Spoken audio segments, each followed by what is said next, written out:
In this fast-paced modern life, sometimes you just have to live 24/7. All action, non-stop, on the go, with Latin passion.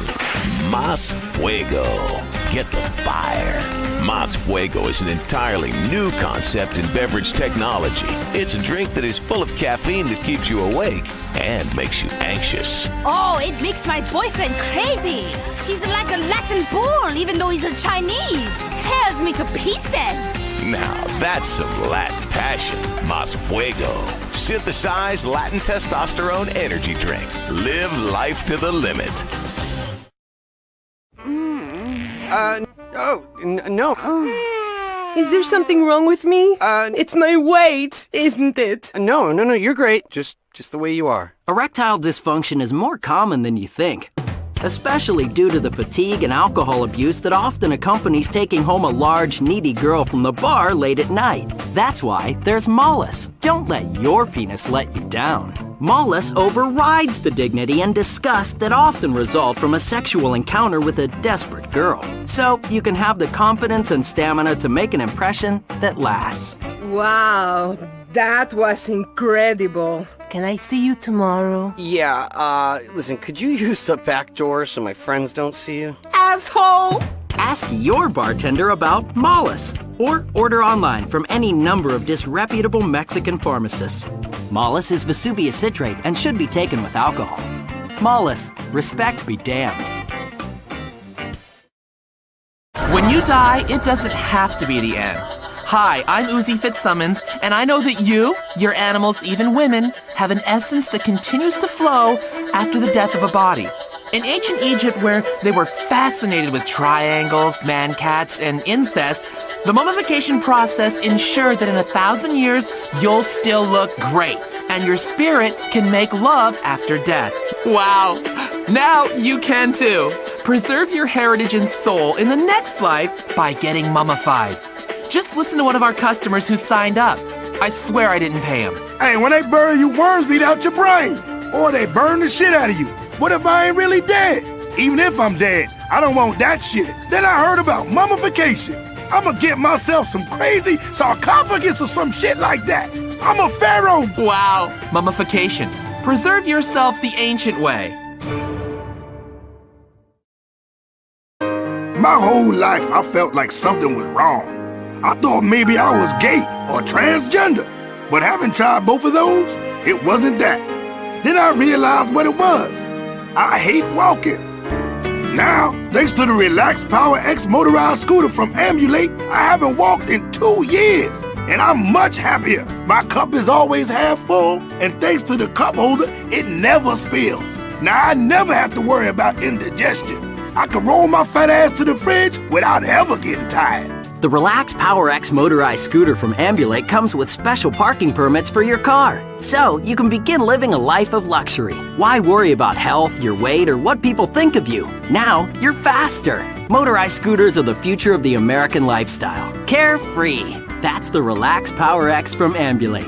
Take the weight off your feet. Stopping global warming has finally gotten cool. Street style meets environmental concern with this seriously bad, morally good, fully customizable luxury VIP style hybrid sedan. The Karen Dilettante. Expensive, but the earth is worth it. She'll swoon at your low exhaust emissions and maybe let you do a bit of exploring of her exhaust too. If you understand real bling, you can make it run on expensive champagne and fine cigars. Save the planet for only $39,999. The Karen Dilettante. Bad plus good equals better for everyone. You step on the scale each morning. Another 5 pounds.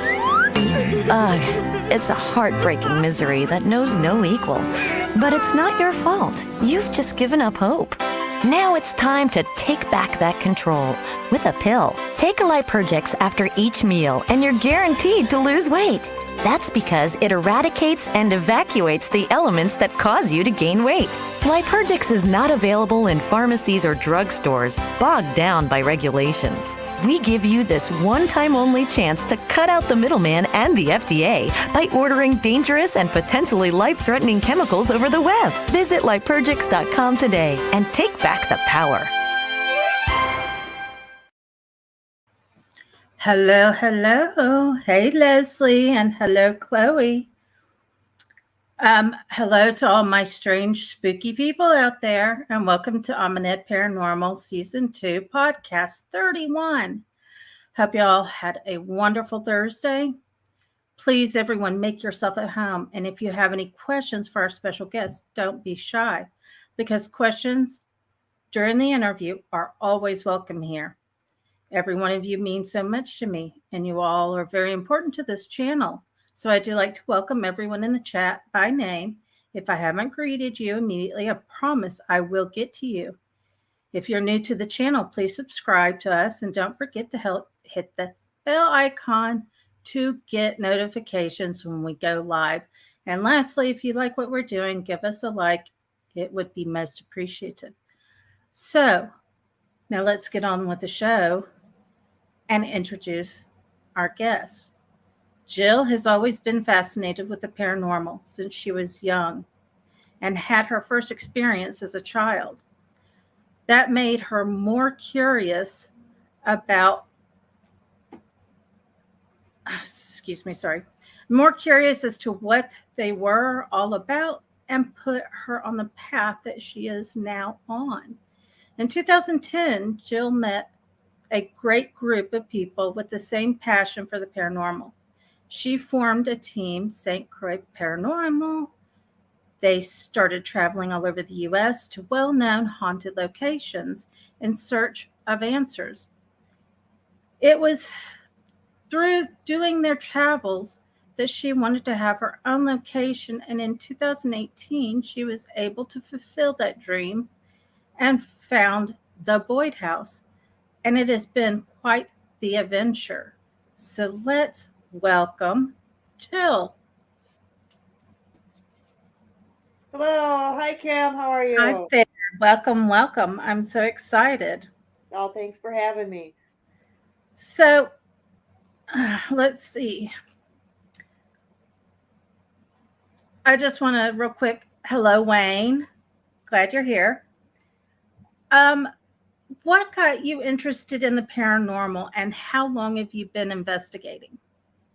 Well, I've kind of just was one of them weird kids, that kind of like the strange and ghostly things, like none of my other family members liked any of that. I mean, I remember even going to see The Blob when I looked at when the date it was, and it was like I was 5. So it's like, I always kind of like that kind of spooky stuff. But my first experience was actually at my grandma's house. She always upstairs, there was one room. None of us cousins would always go up there and play, but we hated this one room. Nobody wanted to go in it. You just got that spooky vibe. It was always freezing cold. Always, always, always. And you always felt like somebody was staring at you. Oh. And there was one particular night, and it was just my parents were sleeping in the room next door. I was upstairs. In the room across from him, and then so that spooky room is right down the hall from me. Mm-hmm. And I woke up in the middle of the night and I could hear these footsteps coming out of the room. And as a kid, I don't know, maybe 8, 9, 10, somewhere around there. Mm-hmm. I was too terrified to turn around because it stopped in front of my door, and you could almost feel like it was staring through you. And I was just like under the blankets going, "What's going on? What's going on? Oh my God. Oh my God." I'm just freaking out. And then you hear the footsteps, they turn around, they walk back, and that was the end of that. My parents were snoring in the next room, so I knew that nobody had gotten up. And then my grandma, I was kind of telling her the story in the morning, and she's like, "Oh gosh, honey, that's just a ghost and he won't hurt you." And I thought, whoa, very religious grandma here is just like, nonchalant, whatevs. Wow. So that really kind of struck me as like, well, gosh, now I really want to know more about these things, So that, back in the day, we didn't have internet stuff. So you'd go to the library and read books and that kind of stuff, TV documentaries. But then it was like the advent of the ghost shows that came out on TV was like, oh my gosh, you can do this sort of thing? Really? Yeah. So then I met actually a guy at work. We started talking like horror films and, kind of had that bonding. And then one day, he started talking, he's like, "I do paranormal investigating." And I'm like, "No way." And so we kind of hooked up and started from there. And that's when we started St. Croix Paranormal. Oh, that is so cool. And I do remember as a child always keeping the covers over my head. I didn't want to look, I didn't want to see. Yeah. So, same way. I just wanted to welcome real quick. Hello, Crow and Mike. Welcome, welcome. Glad y'all are here. So, what equipments do you and your team use during your investigations? We have way too much stuff, so we never can use it all. Yeah, Teresa has really gone on a shopping spree lately, and pretty much everything that's brand new out there, she bought it. So, yeah, we just last few investigations, we have so much we don't even know like what to do with it. So it's awesome. But me personally, I like the spirit box a lot. I use that so much because I like the science behind the spirit box, and because I have gotten some really hardcore proof that it does work. I know a lot of people are like, oh, it's just the radio. But like one of my favorite stories with the spirit box is we went to investigate a house in downtown Stillwater that belonged to a historic guy, Captain Jakes. And he was a big riverboat captain in Stillwater, kind of a big to-do in town. So that was the house this family moved into. The whole family had experiences except the father. And he's like, he was a big skeptic. He also gave me his business card, and I've never seen so many letters behind some man's name. He was a professor at the university and had this long list of letters behind his name. So he was a very intelligent man. He was like, nope, there's no such thing. So we were at his house and we ran the spirit box, and I said, hey, whose house is this? And it said plain as day. And I run everything on AM.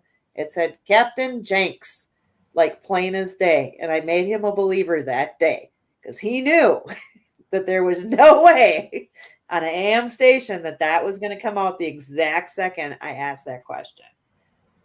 So, now, let me ask you, have y'all done the Estes method? Yes, we just recently started doing it. For some reason, Teresa seems to be the one to be able to connect and do that very, very well. We've all tried it, and I just maybe get a word here or there. But I literally, when, Teresa's, I think when we investigate, she gets a lot of energy, a lot of activity towards her. And we've had psychics just come up to her and just say, oh my God, you are such a beacon, so I think things are really, really attracted to her. So she's really easy to channel because we have had the most incredible conversations. We were actually at a haunted hospital, and we connected with a little boy. This was all in Estes, and he said his name was Virgil. And I'm like, well, what are you doing here? And he's like, well, my mom's here. And I'm like, why is your mom here? He's like, she's in the hospital. And I was like, oh, is she sick? And he's like, yes. And like we were literally having this complete conversation. Wow. And then this is the weirdest one. And this was our very first Estes method. We have never attempted it before. This was the very first time we did it. So then we go upstairs and we go in this room where we were told the spirit is kind of, they don't really want to talk to you. Pretty standoffish, can get kind of pushy. So we're doing the Estes method. And the first 3 words out of her mouth is leave, go, get out of here. And I was like, okay, well, we're just really here. We want to talk to you, so we're like being real, we want to talk to you, get to know who you are. We're not here to whatever. I want to know about your life. And then she goes, it's time to pray. And I said, oh, would you like us to say a prayer? Yes. And then I was like, well, what do you want us to say? And she said, the Our Father. And so we said the Our Father. And the whole time we're saying the Our Father, the spirit's going, great, good, keep it going, that kind of thing. And then we got done and she goes, say it again. And me and Eric are like, okay, Our Father. And we started saying it really fast. Like, let's just hustle through this. We already did this. And she goes, say it slower. So this is like so weird because she doesn't even know what, she can't hear us. She can't see us. And we're having this complete conversation. And then she goes, what did she say? She goes, is it nighttime? And I said, yes. And then she's like, oh. And then she said, is it morning? And I said, no, it's nighttime. Are you sure?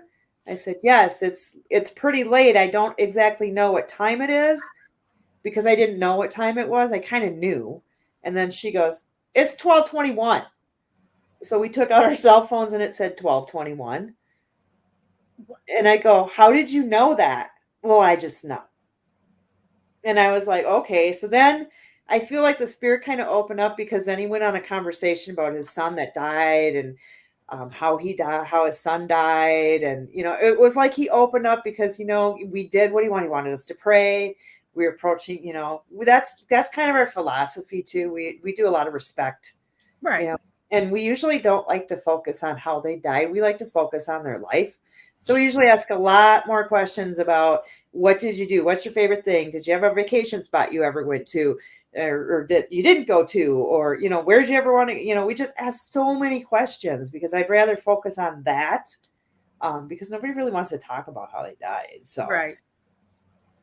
It's not a nice thing. I mean, that's the one thing that I picked up is even with children, I notice y'all's tone changes and comes softer.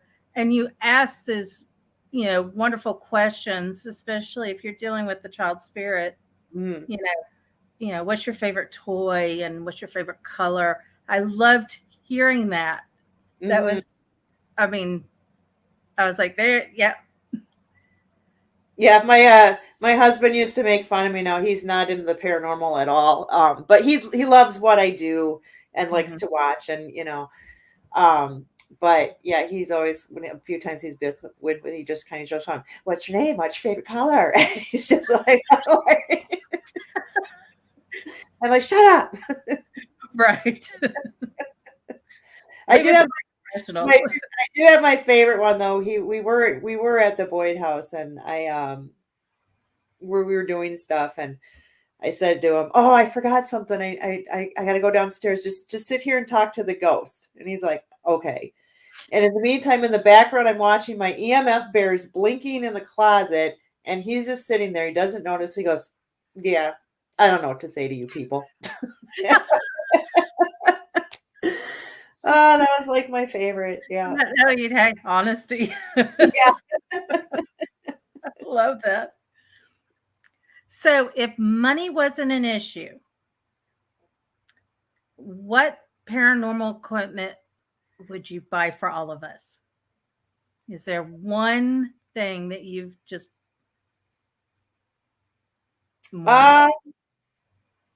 know what I want? I was kind of looking at those new I don't even know if they're like GS something. They're the newer laser grids. Yeah. Yeah. I want to get one of those. I think would be really cool to have. Yeah. So we've been using a lot of things that are actually not used for paranormal stuff, like anything motion activated or touch activated. We've been doing a lot of that. We recently no, this actually was a particular thing that was meant for ghost hunting, but it's like a REM pod, but it's a cat and it looks like a lifelike cat. Oh, wow. And we actually just got back. I've used her just a few times. She's never gone off, but we took her to the Indiana State Sanitarium 2 weeks ago because I thought, well, who doesn't want a cat, right? Right. In an asylum. And she went crazy. So she went off all like on and off for like 4.5 hours. Oh, It wow. was insane.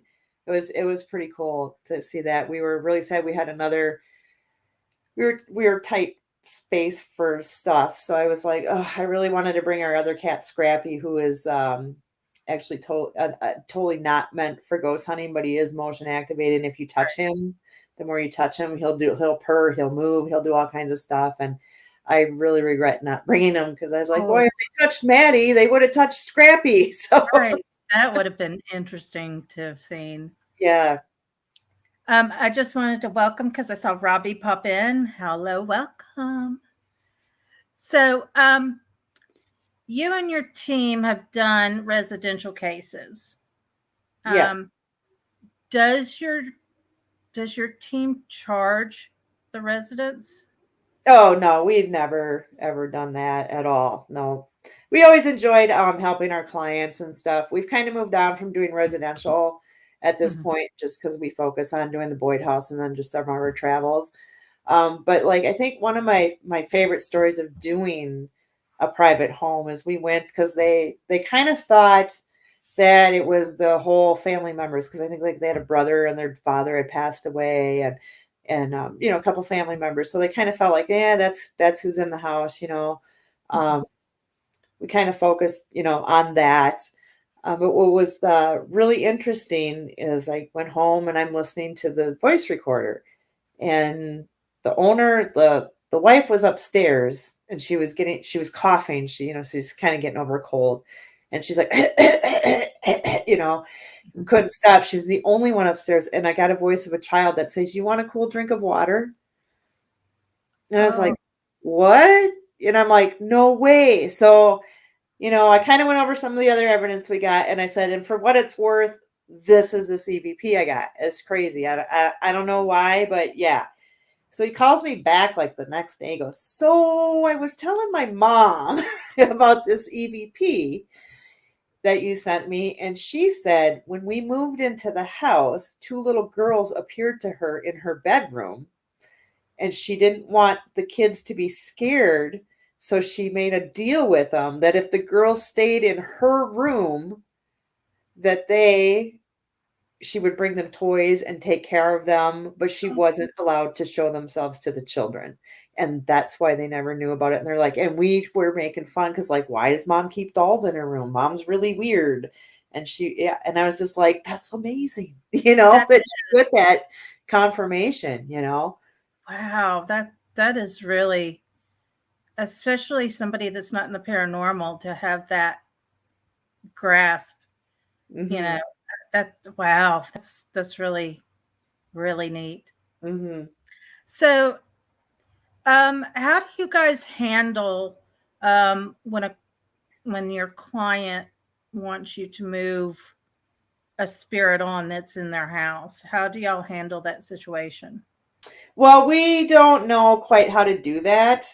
So we kind of have a couple people that we refer to that we do trust and let them handle that. So, you know, and we, when we have people would contact us and say stuff, I'm like, well, if you want to get rid of them, we don't do that. I said, all we can do is prove or disprove potentially, maybe find out who it is. And then I can show you how to coexist with this entity, basically. Otherwise, you know, I can send you on. So I would say 90% of the time, most people just had us out, and I think they felt a lot more comfortable. Once they've gotten things situated. We did have one lady that was just terrified, wanted to move, hated her house, didn't want to go there. We went there and just found out it was a couple of kids and some stuff, and we kind of told her how to interact with the spirits, and she said, boy, everything's, after like a whole week of just, you know, gently talking to the spirits and saying, and we're setting her boundaries and that kind of thing. She's like, things have settled so much down. She's like, I can finally sleep. Thank you so much. So yeah, that was the other thing that I really liked about you guys as well, was, you know, to show your client this is what you can do to coexist. And, you know, I love that. That's nice. Have you found that over the last 2 years, there's been like an uptick in hauntings period, whether it be locations or residentials? I don't necessarily know if it's uptick. I think maybe more like it's gotten more popular. I kind of think that because I've been seeing a lot more haunted locations opening up. You know, and I don't, at this point, you know, with all my research, I haven't found like any more validity of, oh, on a full moon it's more active, or a thunderstorm, or I mean, it's kind of cool. Like, hey, I'm investigating in a thunderstorm. That's kind of cool, but I haven't found that it increased or decreased any of our activity because I've been in places and, you know, complete terrible storms and I'm not really getting anything. Right. So, it's really on the location and the energy of the spirits that day and the energy that you're giving off. We've been to some really well-known haunted locations and gotten zero, nothing. And I didn't walk away saying that place isn't haunted. It's just they didn't want to deal with me that day. So, or didn't have the energy to deal with me that day. Right. So your team has been to many locations, and I'm just going to name off a few here. Y'all been to the Villisca Axe Murder House, Monroe House, Whisper Estates, Ashmore Estates, Malvern Manor, Randolph Infirmary, Waverly Hills, Bel Air House. And that is just a few. Yeah. And I'm going to ask you, this is going to be a hard one for you. I know it. Which one out of all your locations was your favorite and why? I always like, and I'm not sure if you mentioned on the list, was Edinburgh Manor. That I've been there like 3 times. I just love it so much. It's just so much. It's like it was an old poor farm, place where people would go. Then it turned into like a nursing home and a drug rehab and, yada. So it's just got all this huge, rich history, a lot of death and things. And I've gotten so many things from EVPs of crabby men to kids to women.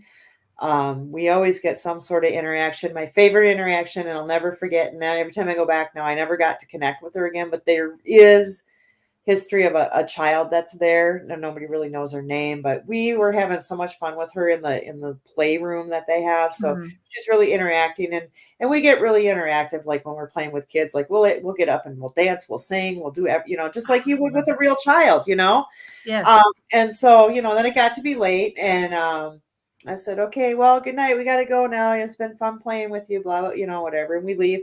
And I got a class of EVP that her saying, I'm going to miss you. So I was like, oh, I got to go back.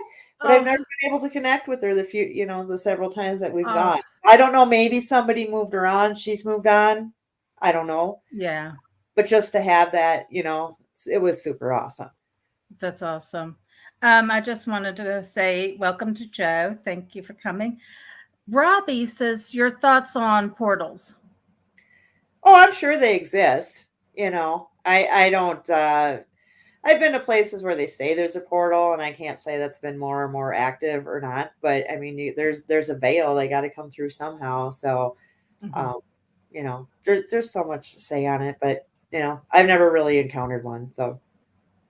And Chloe said she's going to Edinburgh in August 1st. Or August, and I will try and search for her for you. That's awesome. You're going to have a great time. You get so much activity. It's awesome. So if money wasn't an issue and you could go anywhere in the world, what location are we all going to go to? Well, gosh, there's so many really cool castles all over the world. That would be really cool. I can't think of any, but you like something like that, somewhere like in England or, even, I mean, Dracula's castle would be cool, but I don't think it's really haunted. So I'd want to go to a haunted castle. Right. I totally get. I mean, I got a chance to live 4 years in Europe. And so, my husband's city being bombed 3 times, there was so much residual energy that I kept picking up on. It is the haunting over there is so different. So I always like to tell people, if you can go. It's fun. What are your top 3 things you would bring to an investigation? My voice recorder, definitely, my spirit box, and then you kind of got to film it. So I think that, but then there's a lot of toys you have. See, you just can't stop at 3 things. I know. And they keep coming out with more, and it's like, we do. Oh, we had like when you're at the Indiana State, like you couldn't like set things up. We did set some stuff up, but most of everything was in backpacks, and so you're digging through it, going, okay, here's a spirit box, here's a REM pod, here's so you got everything in a bag that you're just carrying around. Oh, I can only imagine. So what are some things that get on your nerve during an investigation? I don't know. Well, we usually only go when it's just us, so we kind of know everybody's how we work, how we click, when somebody's crabby, just, we've been together so long, we just work like a really well-oiled machine and a great family. So there's really not too much that gets on my nerves on investigations. So that's good. You won't believe the stuff I've heard. What is your opinion on why spirits refuse to transcend? Well, I kind of feel like there's many reasons. I think some are unfinished business. Definitely they got something they got to deal with. Some are just content and they're happy to be there. Like they just don't like, I just love my house. And so I'm not going to leave. Some could be a tragic thing, where they, were murdered and they don't really understand. They don't realize what happened to them. So there's a few reasons for it. I don't think anybody is really truly stuck like they say. Yeah. I think a lot of them choose, or there's different realms that they have to move on. They haven't found their way on doing that. But for the most part, I would say, I get a few when you investigate, a few helps, but for the most part, everybody seems to be pretty happy. They seem to be content. Even if you ask them, they're like, yeah, you happy? Yes. So yeah. Hey, that's but then I also think too, sorry to interrupt, but some people too back in the day, they stole something and that was a sin, and so now they're afraid that they're going to go to hell, so they can't, right, that God didn't forgive them. So I think that can be part of some of the way back spirits. Right, yeah, because like I watched The Conjuring House with Andrea, and Andrea was saying that she felt that Miss Arnold was still there and that she couldn't move on because she committed suicide. She was quite up there in age when she committed suicide, and one of the work hands found her and brought her in the house so that she could be buried with her family. And I thought that was so interesting to hear that side, that maybe she's scared. You're talking before the Revolutionary War, committing suicide and being scared to, that she was going to be judged. Right. Have you or anyone on your team brought something home, and how did y'all handle it? I personally haven't. I'm pretty good about saying you can't come with me and kind of a little closing prayer to myself when I leave. Can't say I haven't forgot, but I do know Alex had something happen at his apartment. He had never had any paranormal activity at his house, and I can't remember the location we came back from, but it was within a couple of days. His faucet in the bathroom started turning on, and in the kitchen, his dog would just bark and stare at the walls, and this was all like new stuff. So he kind of saged and said, you can't stay here, and that was the end of that. So he didn't have any problems.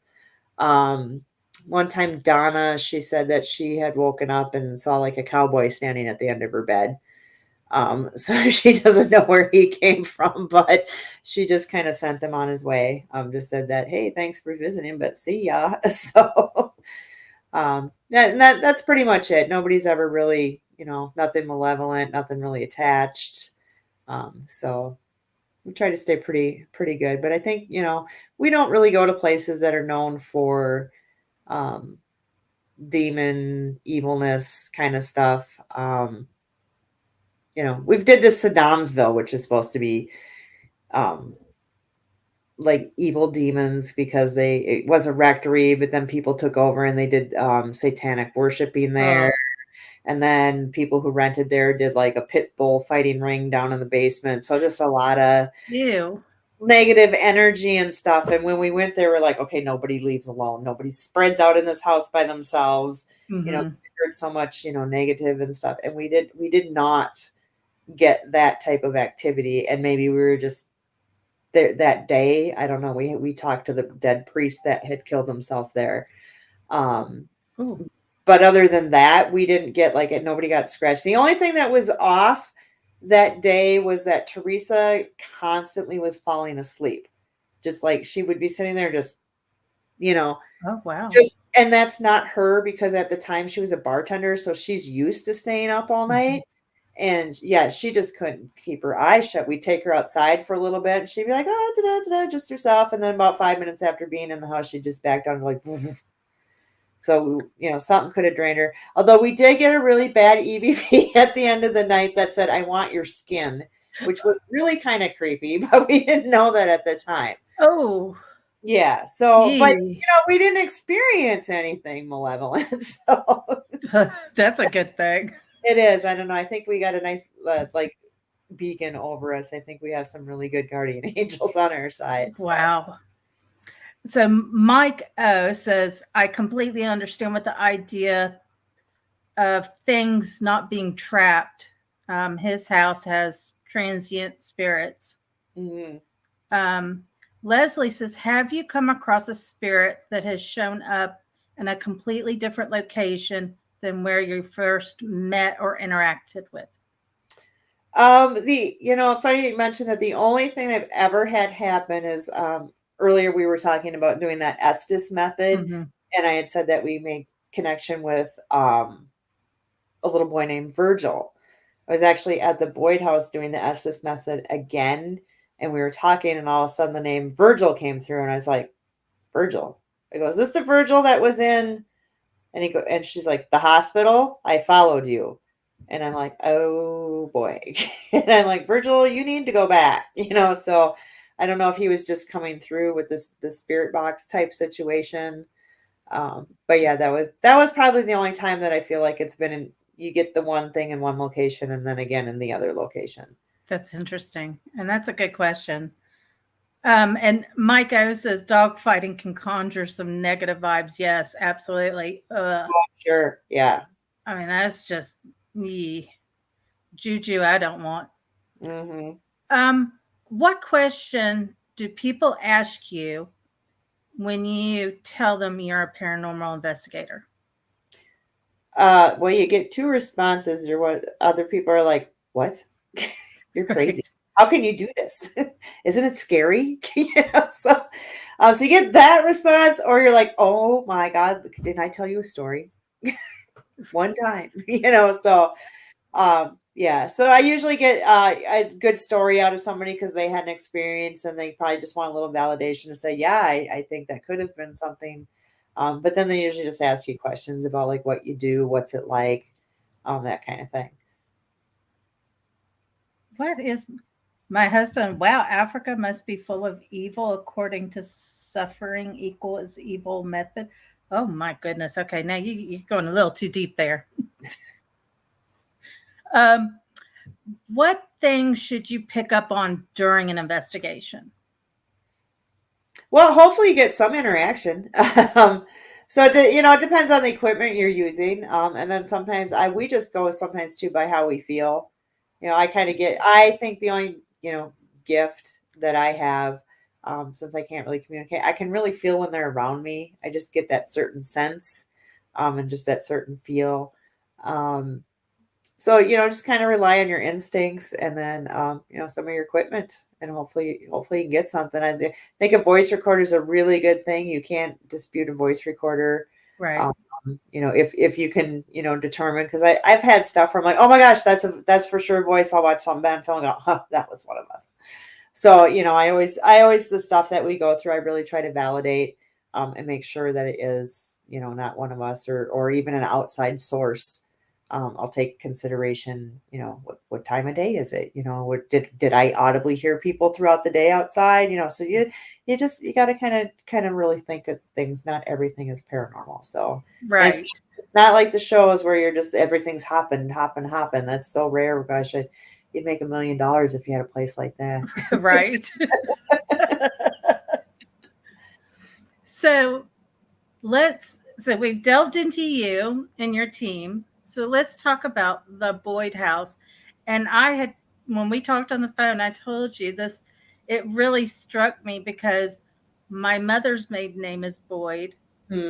My father's middle name is Boyd. And I was just like, oh, this is just crazy. So, how many years of investigating did you get to when you made the decision you wanted to buy a haunted house? Oh, probably within the first couple of years. You know, you go to all these places and you're like, man, that'd be so cool to have your own place. You go anytime you want. Of course, I found out that wasn't true, but, yeah, so just kind of going to all those places, I thought that would be really cool. So in 2018, financially, I decided to kind of take the plunge and go start looking for a haunted location to purchase. So, nobody advertises like, hey, guess what? This is haunted. You want to buy it? Right. So I just kind of hooked up with my realtor who sold me my home, and she's not into ghost things at all. It totally creeps her out, actually. But she knows what I did, and she kind of helped me find stuff. So I was the one looking, and then she would set it up so I could go investigate at it. So it wasn't just. You also had to find a realtor on the other end that was kind of cool with, hey, she's going to come in and do some ghosty stuff, So, right. Right. So yeah, we went to several other places and checked stuff out. You get a few things, but when I came across the Boyd house, I was just really drawn to it. Like, so I kept looking at the pictures even before I went to look at it. I just couldn't stop thinking about it. I just really, really drawn to it. So then when we went to go look at it, the realtor was running late, and Donna and I were sitting outside waiting, and we were just kind of eating lunch. And I was just kind of like, yeah, you kind of feel like somebody's looking at you from that attic window. And she's like, yeah, didn't want to say, but yep, sure feel like we're getting looked at. So then we kind of went in there, and it kind of had that feel like something's here, but it was being real standoffish, And then we ran a spirit box, and I got a woman saying, who are you? Because nobody's come in and done this before. So she's probably like, this is kind of strange. So we got that.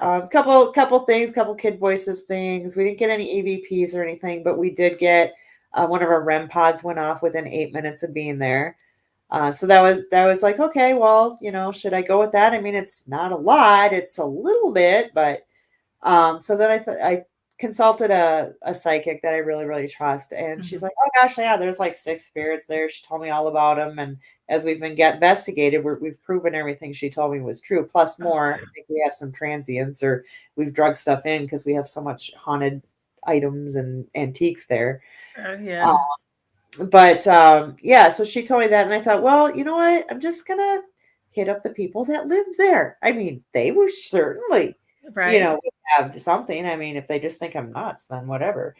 So anyway, so they kind of hit him up, and the way she did it, she said, I don't want to lead you one way or the other, but my client, it's really important her to know, like, is your house haunted? And they didn't speak for a second. and the wife says, I always thought there was something real funny about that house. So yeah, so she said that she would hear old time music playing sometimes, and that her kids had seen a man there. And then as we have bought that and lived there, we have met the children that grew up there. So we've heard of many experiences that they had. People who still live in the town. It's a very, very small town. So still a lot of the original people are still there. And they're like, oh, I remember when I slept over one time and something touched my shoulder. Oh, wow. So we're getting different stories of what's actually happening there. So it's been haunted for a while. So I've just brought it to light with a little bit more. So. Well, Chloe says she loves the story of how you got the Boyd house and how cool it was. And I'm sorry, but I'm going to have to, Robbie, I told you you were going to get me in trouble if you talked about roasting this whole pig thing. Thanks. So you answered my second question, was how did you know the Boyd house was haunted? But can you share with us the history on the Boyd house and the town? Yeah, so our deed goes back to 1889, I believe it was. So the land itself was actually owned by the Minneapolis and St. Louis Railroad. And then actually the guy who was in charge of that committed suicide. They believe it was in Minneapolis, but some people say it's a murder. So I don't know. So anyway, so the land has kind of changed hands a little bit. Eventually, probably there's 2 other families that lived at the house before, but nobody died there that I know of, as far as they moved out. So the main family members that I know of is Fred and Minnie Eckhart, and they moved there in 1912. And the house itself was built in 1901. So the town back in the day was an old, wild West town. Like you can see the cowboys, you look at the pictures, the horse-drawn wagons. They had 500 people. The railroad ran right in there. They had hotels and restaurants and a billiard and bars and they were just filled, like this huge town. And now there's like 100 people in it, and there's like 3 businesses in town. That's it. But it was also right on the border of the Sioux Dakota reservation line as well. So you can just imagine that there was some sort of spats and deaths and things that weren't reported. The house itself was the first house in town to actually have plumbing. It was kitty corner from the town. Like you literally could just walk across the street. The livery stable was across the street from the house. And then Fred owned just a general store. So he sold fancy shoes and dry goods and you name it, he sold it. He also was one on the fire department. He was on the school board. He and his father and his brother helped build the Lutheran church. So he was a very, very well-respected businessman in town. His wife, Minnie, lived there. 2 of their children died there. One died in infancy and one died, he choked to death. And I think he was 3 when he choked to death. And she had other children that prior to moving there passed away too. So she's had a hard life, but they've raised 3 kids alive, to this day. And actually they're, Fred and Minnie's grandson still lives in town, and we've met up with him and talked to him. Wow, that's cool. So we've gotten some pictures and a lot of great stories that you would have never found in a history book about them. So yeah, we just had a lovely talk with him, and it was just amazing to find these things out. But Minnie and Fred both passed away in the home, and Minnie died of a stroke, and her funeral was held in the house for 3 days. And then Fred also passed away in the home about 3 years later as well. And so we get a lot of evidence. Now we can't 100% say it's Minnie because I've never really gotten her name, but I'm pretty sure it's her because just the pictures I've seen of her and the vibes and some things psychics tell me, I know it's her. And then Fred we get all the time because he's like, I'm Fred. Fred's here. Everybody talks about Fred. So yeah, we know Fred for sure is there. So those are that. We do have some children's spirits as well. I'm not sure of the exact name. We've picked up the name Luke quite a bit, and Bridget, kind of a more adulty type children, or pre-adolescence is what I should say. So we have that, and again we've kind of tried to restore the house back to the 1900s. So we've done all the Victorian wallpaper and the Victorian colors and all the old antique furniture, and things like that. So we kind of put it back to that way. That's so awesome. So how long did you and your team investigate the Boyd house before opening up to everyone? It took about 2 months just because we wanted to get things cleaned up and kind of get it ready. We've worked on it throughout the years, but I wanted to get ready. And plus I wanted to capture some evidence too, to make sure, because people are going to be like, well, what do you got there? I'm like, well, I don't know. They just say it's haunted. I can't go by that, but right. So the first couple of times we were there, we didn't get nothing, absolutely nothing. I thought, oh my God, I made a mistake. There's nothing here. But I was like, not giving up. I know, I trust in this house. I believe, Right. And like one day I was just sitting in one of the kids' rooms and I had my little EMF bear, and I just said, okay, you guys look, I'm not going to hurt you. I want people to come see you. They want to come talk to you. They want to come play with you. They're like, I'm bringing you toys. I'm like, they'll bring you toys. People will bring you stuff.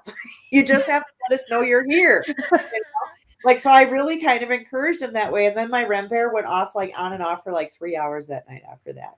Oh, wow. Yeah. So, and then after that, we had REM pods going off. We've had so many things, that we experienced there. It's like, just some of the earlier EVPs I got before people started getting in the house was I was just cleaning things up, and it was early morning. I was the only one up, and I got an EVP of a man that says, "How are you this morning?"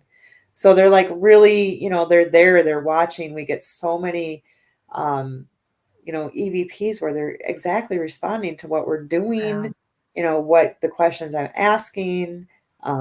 It's just, it's incredible. I mean, we've walking down the stairs and we get an EVP, watch your step, just things like that. So it's just really, really cool. I think, with me being the owner, which, we love going to other investigations and haunted places, but you get that one shot, you get like 10 hours, 12 hours. That's all you get. Yeah. Well, and here for the last years, I mean, I've just been creating a rapport with them and knowing who they are. Yeah. And as I learn more about them, and someone's like, oh, they had this, or they like this, then I go out and I buy it. You tell me you want it, then I go get it. So a lot of times I spend my time when I'm in there. So, being as the owner now, I have to do all the cleaning and things like that. So I can't spend all my time investigating, but usually I have a voice recorder running with me at all times, because you just never know when they're going to say something. Right. And there's this one day I was in one of the rooms and I was just cleaning and I was just rambling on about, hey, I'm going to a wedding this weekend. You ever been to a wedding? And I was just like, la da da da da da da. Like I wouldn't shut up. And unfortunately for me, for not shutting up, I didn't get the whole EVP, but she said something as I was, just rambling on. And then she said, I'm trying to sleep. So here I'm like, probably trying to take a nap, and I'm in a room just chatting away about what I'm doing next weekend. So, I love that. I'm trying to sleep. Yeah. That was a good EVP, but yeah, so I just talk to him like I'm talking to you here. A lot of times like I said, we were talking about earlier, watching what other teams get. I might come in that next weekend and go, hey, I saw you touch that REM pod. That was super awesome. Thanks. Keep up the good work. So, stuff like that. Or I say, oh, they were scared. That was a good one, you guys, that kind of stuff. So, Yeah. So yeah, I just think it's good. I've had one team come in like a couple weeks after we opened. So I think it was all new to them to start having different people in the house. And with probably 10 minutes of being there, they got an EVP that said, where's Jill? So like they didn't, this was like all new. Like, okay, like she's only been the one coming here and now these people are coming. This is not, So yeah, that was pretty cool. That's awesome. Leslie says they're happy that you're restoring the home, your family to them. And I think, like you said, you've talked to them and they had to get used to you, and then you bragging the when you stuff. I love that. Yeah. We actually this is kind of funny. We actually have a spirit that we keep getting the name George in the basement back room. And I was just like, hey, you want me to paint? What do you want me to do with this room? And then he kept saying red room. He kept saying red room. Of course we're joking, the Shining movie, but like, you want me to paint it red? Yes. And now every time we're down there, all I ever get is red, because I haven't done it yet. It's just like, it's like, come on now. I'm bargain because I really don't want to paint it red. So trying to bargain with him right now. If I do a red brick look to it, is that acceptable? So it's like, we're working on this. So. I love it. Chloe says, which room have you gotten the most evidence in? Oh, it kind of varies. It's hard to say, because I've been there so many times. It's like sometimes it's the basement, sometimes it's the main floor, sometimes it's the attic upstairs. It's just an abundance of every room, I guess. Right. I guess some of my favorite, like I had in the basement, I decided, hey, let's just play cards. Ghosts like cards, people like cards. Come on. So I got these like old gold coins and coins, from the 1920s and things like that. And I have absolutely no idea how to play poker, but I'm shuffling, going, aces are wild, and just, whatever, shouting things out, dealing, playing. Had a REM pod in the middle of the table. That was going on and off throughout the night. But I always had put one card like to the edge of the table, not hanging over, but just to the edge. And I was like, you guys, if you've had as much fun as I had tonight playing cards, you got to throw that off. Let me know. We'll do it again. Went down there like all night, all the time. Nothing. About midnight, I wrapped it up, came down. I'm like, okay, one more shuffle. Here we go. Throw the card off. That'd be great. Thanks. See you. Good night. 10 minutes later, after I leave, that card falls off the table. Oh, wow. Yeah. So I was really excited when I came down. So, here's me. I'm like, oh my God, thanks you guys. I'm so excited. And then of course I pick it up. I go, look, it's a 10 of diamonds in case you were wondering. So it's like, I don't know. They probably like me because I'm just like, what else? So. Right. So who are all the spirits in the house and what are they notorious for? Well, we do definitely know we have Fred and Minnie. So Fred he's cool for a while, but then if you keep pushing him, he gets a little like, I'm done. I don't want to talk to you anymore. I want my just go away. I'm done. Go away. Minnie's, I feels like very stern. She's very proper. She does not like it when people are swearing, that kind of thing. I know we were even just one time having dinner. And we were just kind of joking around and we were talking about like farting and things like that, and we get an EVP, you're not very proper, are you? Oops. So it's like, but we've had other things. Got scolded. Yes. We were like, okay, sorry, Minnie. Because then she like told Teresa, she said, get her out of here. Cause it was Teresa that started it. So then she was kind of flirting with Fred. And then we felt that Minnie hated her. So because there was some stuff. So then Teresa brought some plants, fake plants that we knew she liked. We found out she liked ferns and poinsettias.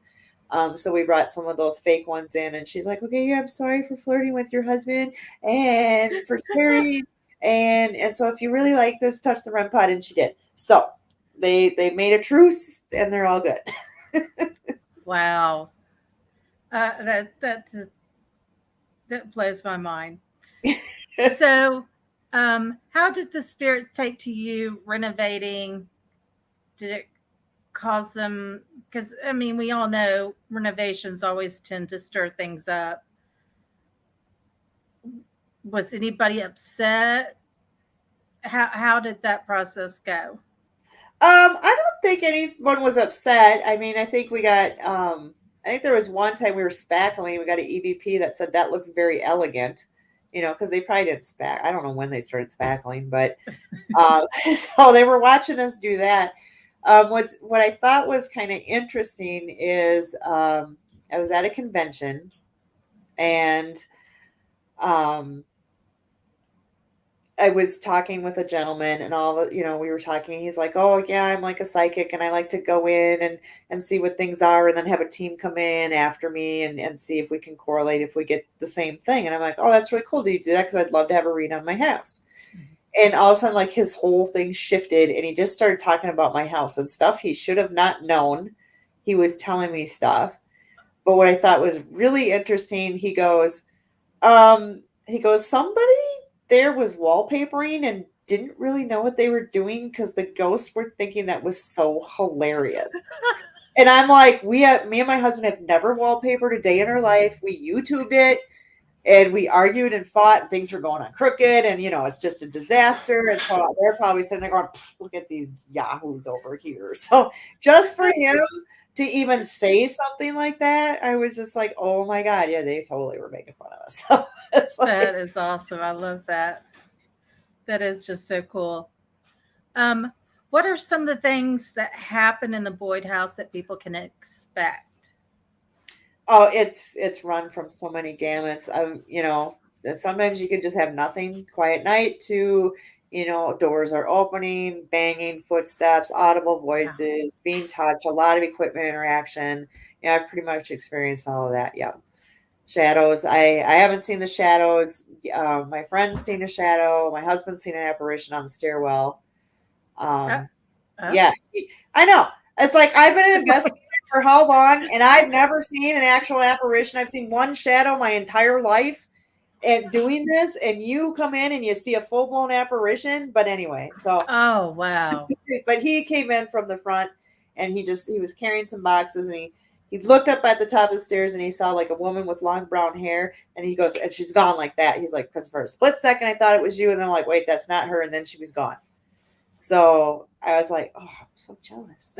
Oh, talk about a ding to the ego. I know. We've never seen anything. I haven't seen anything since. I keep asking, but I also kind of think in a way, they know some of it would freak me out. So I think if they're gonna do it, they kind of know when's the time, because we all set the boundaries. Do not let me open my eyes when I'm sleeping and find you there, because that's not cool. Oh no. And then sometimes when I go to the bathroom in the middle of the night, I kind of like look down the hall when it's all dark. I'm like, no, don't look. I just kind of go. Just not, don't want to see it right now. You know? Oh, I love that. I mean, it just blows my mind how the whole paranormal works. So between men and women, who typically gets more activity in the house? I think it depends on who is interacting for the day. I guess I see maybe a little bit more with men in the house, and I don't know if it's because, the women are like, get these men out of my house situation, or I don't know. It just seems, and maybe I kind of feel predominantly it's getting a little better, but I feel like there's still quite a bit of male team domination versus, and they might have a girl or two now. And there are some all girl trains, but I think predominantly I feel like it's still mainly men that are doing it. And so that may be the reason too. That's interesting. Can you tell us about the small storage area that's in one of the bedrooms where you've got an EVP of a little boy? Oh yeah, that's like our undercrawl closet area. We actually didn't know we had that for about 6 months because it just kind of blended into the wall, and you didn't know it was there. And the girl that grew up there had come over, and we're talking ghost stuff and things she's experienced. And she goes, "Did you ever find in that little closet at the end of the hall?" I'm like, "What little closet at the end of the hall?" She's like, "Oh my gosh, you don't know about that? Let me show you." And so she just like pulls it open, and I'm like, "There's a whole storage room under here." She's like, "Oh yeah, we used to play in here as kids." So we didn't even know that was there. We cleaned it out and got it all set up and stuff. But I had opened it one day, and I got the little boy's voice that said, "Don't hurt me." Oh. Yeah. So. Oh. And I don't know. I don't think it was an abuse thing. I think it was more like you didn't want to get in trouble, kind of thing. Right. Because I did have a psychic tell me that there is a little boy there, and he's really shy and he hides a lot. So that may have been that. I didn't feel like it was like a, oh my gosh, I'm an abused child kind of thing. Right. And I just wanted to welcome Pedro. Hello. And I know it's so late, and I appreciate you coming. He's Alpha Paranormal. He's in Germany. What would you say is the creepiest part of your house? Oh, I don't know. I think I don't like the attic very much. And I think part of it is because when we got it, it was infested with bats. But we got to those out of there, so they're no longer there. But I don't know. I'm always jumpy up there. I don't get a really good feel all the time when I'm up there. Actually, just recently we went this weekend, and it was like 3 p.m. I've never ever experienced this a day in my life. But we were running the Estes method, and we actually have a doll up there that I actually bought from Dave Schrader, and it's supposedly haunted. And Teresa came up there, and she was kind of like booping her in the head, and just kind of, I'm like, Teresa, I don't think you should be doing that to her. So I don't know if that changed the energy, but as we were doing the Estes method, because then I was joking like, Teresa, hold her in your lap while you do the Estes method. So we did that. Eventually she said down now. So we had to put the doll back. Like she's like, I don't think she liked me being in her lap. And she's like, I really didn't like doing this anyway. But I kind of felt like I kept feeling like this energy, like back here, like intense energy on the back of my head. And then I heard like a tapping, like somebody was knocking on the door downstairs, like downstairs, the main floor. Yeah. But there's nobody. It's Memorial Day weekend. Nobody's in town. It's Sunday. So like nobody knocks on people, at that. So I was just like, okay. So, but I got up and I thought, well, because I tapped on Teresa, like, hey, whatever, stop. And then I got up because I wanted to see, is somebody knocking on the door? So I went we have one little smaller room to the attic. So I went there to look out at the front area to see if anybody's walking away or walking around. And when I got in there, it was so electrified, like just this most intense electric. And I actually stumbled backwards. And then I was like having that funhouse effect where I'm just like this. Mm-hmm. And Teresa's like, are you okay? And I'm like, I don't know. This room is so messed up. And then I felt it subsided as I stepped out of the room and got away. I mean, it took a little bit for it to go away, but that was so intense. I'm like, I didn't feel dizzy. I didn't get up too fast. It wasn't it was just it was crazy. Like your equilibrium was off. Yeah. Yeah. And it's almost like as I was standing, I was like this because I'm like, I said, this is moving. It's moving. And she's like, and then I said, well, you go in there. And she didn't get it. And then I went in there the next morning. Nothing. Oh, wow. Don't you like it when they do that to you? Yeah, I did not like that. Was there ever a moment in the Boyd house that shocked you or caught you off guard? I think the only thing that really caught me off guard was the first night I actually stayed in the house, which was interesting because when I was consulting with the psychic before I bought it, she said, which I didn't think anything of, she goes, the first night you stay in that house. So she already knew I was going to buy it. She's like, you'll experience the man who comes in from the back garden through the door. You'll experience that. And I'm like, okay. So all night I'm like, okay, nothing's going on. Nothing's happening. I was walking past the basement door and all of a sudden it's like, bam, bam, bam. Like super, like somebody was pounding on the other side. And of course I jumped like 10 feet because I am not expecting anybody to be pounding on that door. Of course, like I opened it, there's nobody there. You can shake it. It doesn't make that noise. There's no wind velocity to cause that. Like you literally had to take a fist and hit it on that side. So yeah, that really kind of startled me. And then interesting enough from that to validate that actually kind of happened was we were talking to somebody in the neighborhood and they said, yeah, my daughter has a gift she can see. And she's like, she sees a man that gardens and then he walks into the side of your house.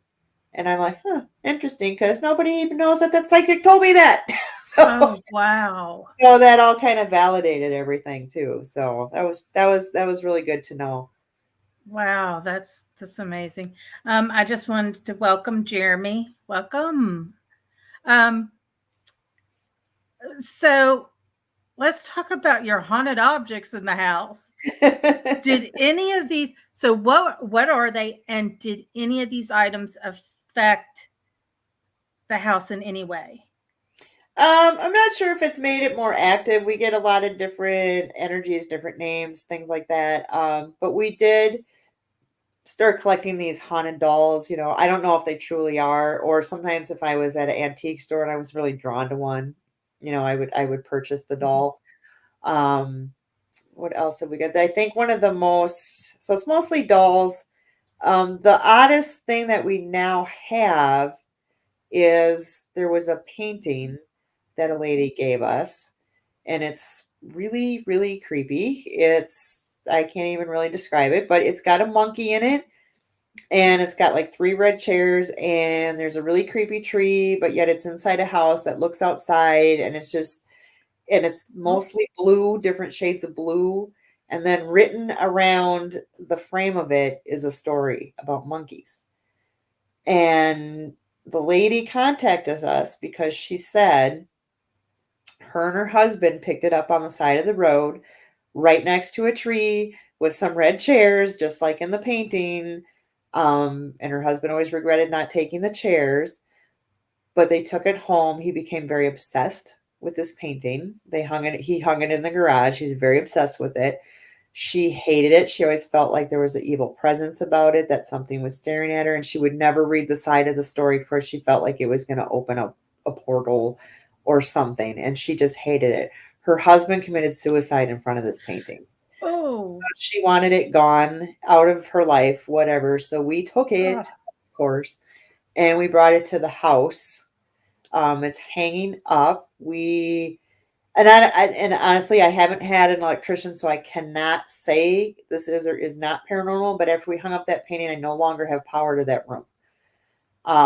So that's just, it's gone. I mean, I again haven't had an electrician to figure out why or have it fixed, because I'm like, well, most people investigate in the dark anyway, so I'm not going to pay to have that fixed. But we ran the spirit box the same night that we brought that painting in. Actually, it was in the spirit box. We were doing the Estes method in the attic. And I said, what do you think of that painting? And they said, monkey, evil, get rid of it. Oh. So that was day one, and it's still there. But yeah, we've had quite a bit of talk about the monkey and the painting, and they don't like it. So wow.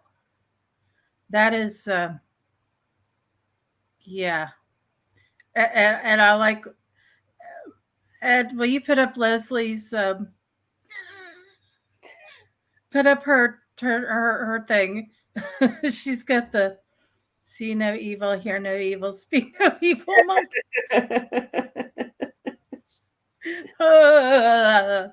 Okay. How much do you charge to investigate? And I know you allow overnights, and this is what I love about you and how you do your overnight times. Yeah, so what we do is it's $200 a night, and you can bring up to 8 people. And then we let you come in from 3 p.m. and investigate till noon the next day. Part of, for me, being an investigator, I think really helps because, we've always talked about, hey, if we had our own place, like what would we want out of it? Like time is the biggest factor, because, usually get in there. Sometimes you get a tour, it takes a while, and then you got to set everything up. And then, now it's time to eat. And then, so it's like, I kind of feel like you get a little bit more time so you can set up, then you can have dinner, then you can investigate a while, then you can sleep in, you don't have to get up at the crack of dawn to go home. So we kind of did that. And now we have a little coffee station. We got some snacks in there. We have a fridge and a microwave, we're fully functioning. So you can come 365, we have heat, we have window air units, showers, bathrooms. So yeah, we try to make it comfortable. See, that's what I liked and impressed me was you're not charging an arm and a leg, so people can come and actually enjoy. And I like the times because, like you said, people are driving home long distances, absolutely exhausted, up most of the day and all night. So that is just resonated with me so much. And Robbie, he is with Erie Expedition Paranormal, and he says he needs to go. Oh, yes. We'd love to have you. And then Chloe says the candy cigarettes we left there. Oh, yeah, we did see that. It's down to 2 packs now. I think someone took one. We added that to the tip cart. But yeah, thanks. I love it. Didn't y'all get a lot of I know you talked about banging like the cabinets in the kitchen. Yeah, so we have like the kitchen's the only room, and I'm not going to touch it because boy, it would be just a pain to redo that one. But anyway, the kitchen's more like the 1950s era. Mm-hmm. So it's got the old tin cabinets, the old metal cabinets. So it's a totally distinct sound. Like every time you open it, bang on it. I mean, it's just metal on metal. I mean, you're going to hear that. But there's been times where I woke up in the middle of the night and using the bathroom, and downstairs I can hear banging going on. Teresa's has slept down there, and she's like, yeah, that kitchen's so noisy. She's like, there's banging going on all the time. We've woken up to things in the pantry under the floor. There's been, so the house being old as it is, got those old floor grates, so you can totally hear what's going on upstairs. Right. Downstairs. And I woke up in the morning and the girls were all sleeping downstairs, and I was like, oh, this is nice. I don't have to get up. I'm just going to lay here and enjoy the moment, and all of a sudden I heard like women talking, and I'm like, oh, the girls are up. I'm going to get up then and go down and talk. I go down. They're all sleeping. Nobody's up. So it was, yeah. So then I was like, okay, well, I'm up. I think I'll just go tidy up down in the basement, start collecting equipment, get things ready. Then I hear footsteps walking around upstairs, and I'm like, oh, well, they're up now. I woke them up. They heard me. Go upstairs. They're still sleeping. So I'm just like, wow. Oh, you guys. And then I'm in the kitchen then, and now I hear footsteps upstairs, and I'm like, is Donna up? Because she was sleeping way in the back room, and I like creep up the stairs a little bit. I listen. I'm like, nope, she's still snoring. All right. And I like just told this person, you guys are messing with me. So it's like, have you figured out who's in the kitchen making all the? I'm gonna bet it's Minnie, because back in the day they had to hurry. They had to get up early. Yep. They had to get breakfast ready for their men to go off to work or farm or whatever. So I'm betting she's getting things ready to get everything going for the day. So, and we have a spirit there that loves food. I don't know who he is, but they are so food focused. Like they wanted fudge, we brought them fudge. They wanted, they just love food. They always talk about food. And I had to laugh one time because we were doing an Estes method in the basement. And Teresa, I can't remember the whole conversation, but she was like talking about food. And then she's like, and I'm not sharing. She kept saying that. And then she's just started going, lasagna, steak, chocolate, cake. And she just kept talking about food. And then she goes, and I'm not sharing. And then she just started talking about food again. It was just crazy. And like, boy, you really like food, don't you? But it was funny too, because we were investigating one time and we had made tacos for dinner. And so we got done with that, and I had gone to bed, and Alex and Teresa were up doing an Estes method, and they're like, well, I'm hungry. And he's like, well, what do you want? Chicken. Well, I don't got chicken. I got tacos. Well, okay, get it out. And eventually, by the time they were done, Alex had dished up a whole bunch of tacos in the kitchen. So for the spirits. Oh my gosh. Yeah. Mike O has said this is definitely a place to experience. Yes. And let's see. And he says we'll plan on getting there.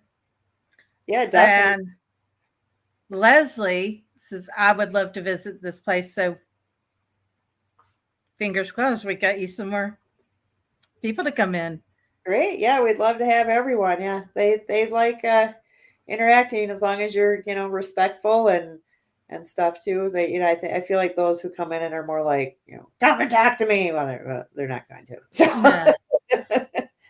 but they're fun. I mean, they were once human, so they're not right. circus monkeys, and they're not going to do tricks right. for you. And yeah, and that, like I said, there's days I go there and I don't get nothing. Like they do not even 1K2 me. I'm like, I just go, are you guys like mad at me today, or So, I still talk to them because you just never know. right.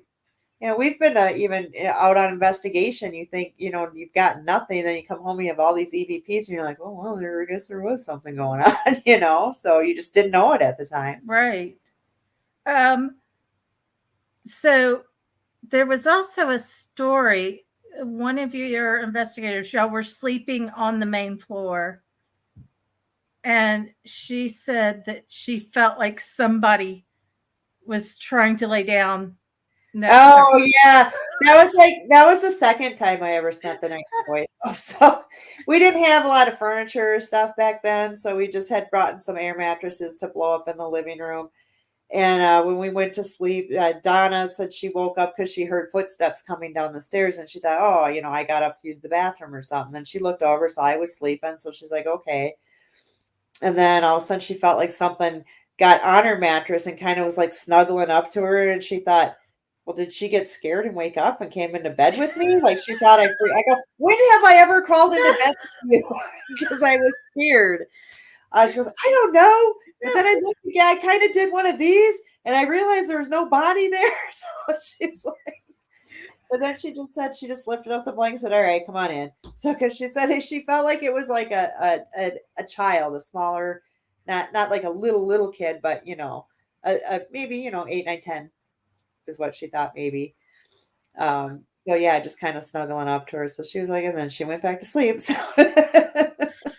Oh my God, that would freak me out. No, thank you. I don't know. Well, she's had so many experiences all her life. Like she's seen spirits since she was young. So it's just to her, she's just like, whatevs, so. Right. And Maiko says, absolutely, I wouldn't want rude people in my house. Exactly. Because, I mean, it's their house. I mean, they were there before us. And yep, exactly. Just no sense in being barky and snappy and, irritated because they're not performing the way you want them to perform. Right. Yeah, you can't make them do it. And if they want to interact, they'll interact. And I think too, it's like the energy that the team brings. Some people are more energetic. Maybe they're approaching them in a different way that the spirits like. There's so many different factors. Yeah. With it. It's just like you and I going to a party with a bunch of people. You're like, do I want to talk to that guy or that guy? Maybe I don't want to talk to that guy at all. So I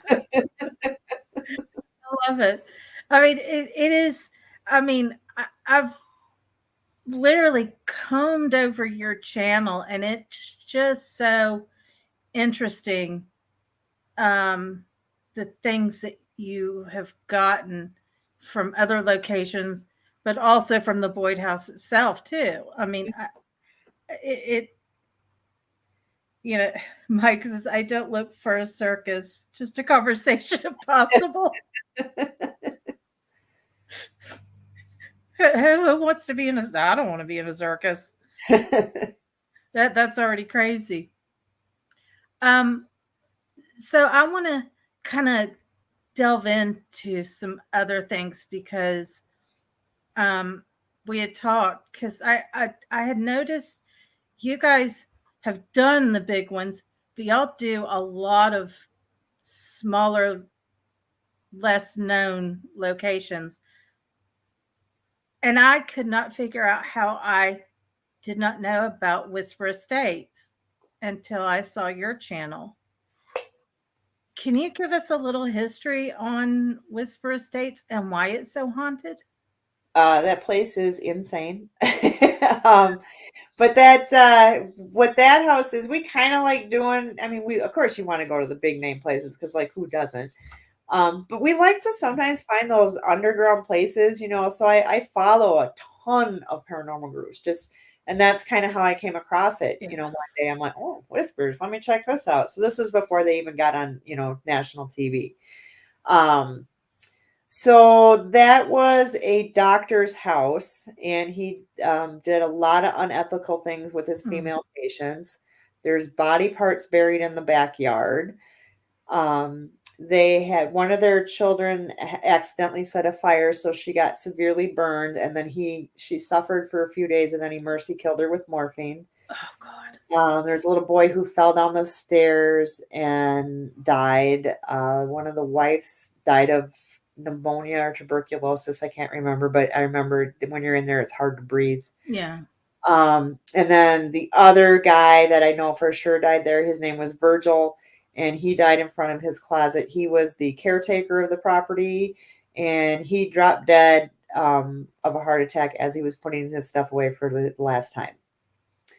So that closet is really bad. When they gave us the tour, the ladies there told us that if we left it open, they would not come up here. They've had people get locked in the closet, and that's the lock that they have on the closet is the kind that you like pick up, drop over, and drop down. So how people are even getting locked in is unknown. People are getting scratched and pushed in that closet. So they were just like pretty much like, it's game over. We won't come up here. So please whatever you do, lock it. Like, you can go in there, we don't care, but just lock it. So of course we had to go in there. And we've been having crazy stuff all night. Like, everybody just had that cobwebby feeling all night. Like, this is all you see us doing all night. Everybody, all night long. Mm-hmm. Saw wet footsteps coming up from out of the basement, leading outside. Nobody ever did that. It was just crazy. It attacked a guy so badly with the back of the head, touch. Like, he had to go sit outside for the rest of the night. He could not even come back in the house anymore. So the three of us girls were upstairs in the closet, because we're weird, crazy like that. And we were running a spirit box, but while I was in there, and it's a big closet, so it's not just like a little closet. So it's real big. You can walk in there. There's a little table. There's chairs. So it's big. And as I walked in, I got this voice in my head that, get out of this closet. But I was like, well, I got a thing about being in closets anyway, or anything where I can get locked in. I don't like that. So I decided, well, okay, I'm just going to step out of the closet. But I didn't tell Teresa that because I just thought it was my paranoia. So she's sitting in a chair at the back of the closet. And on the spirit box, it said, shut this door. And of course, we didn't shut the door. Next thing you know, Teresa and the chair come flying out about 4 feet out into the hallway. She lands on her hands and knees. She's like, something physically picked up the chair and threw it. Of course, then I take the chair back to where it was. And even if she just tipped over, she wouldn't have been there because both her and the chair were here, where if she fell, she would have been just here. So she's like, no, you could feel she's like, you could feel it. So yeah, that was kind of scary, but she had gotten scratched earlier too during the tour. Yeah.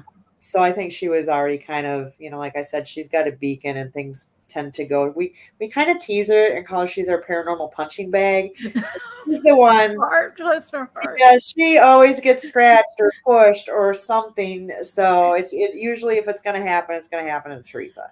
Were y'all also having issues where you thought your hair kept getting into your faces? Yeah, that was like that whole cobwebby. Oh, wow. It was just it got so annoying. I was just like, but you go outside, it was totally gone. But the minute you walked in, you're just like, so it was just crazy.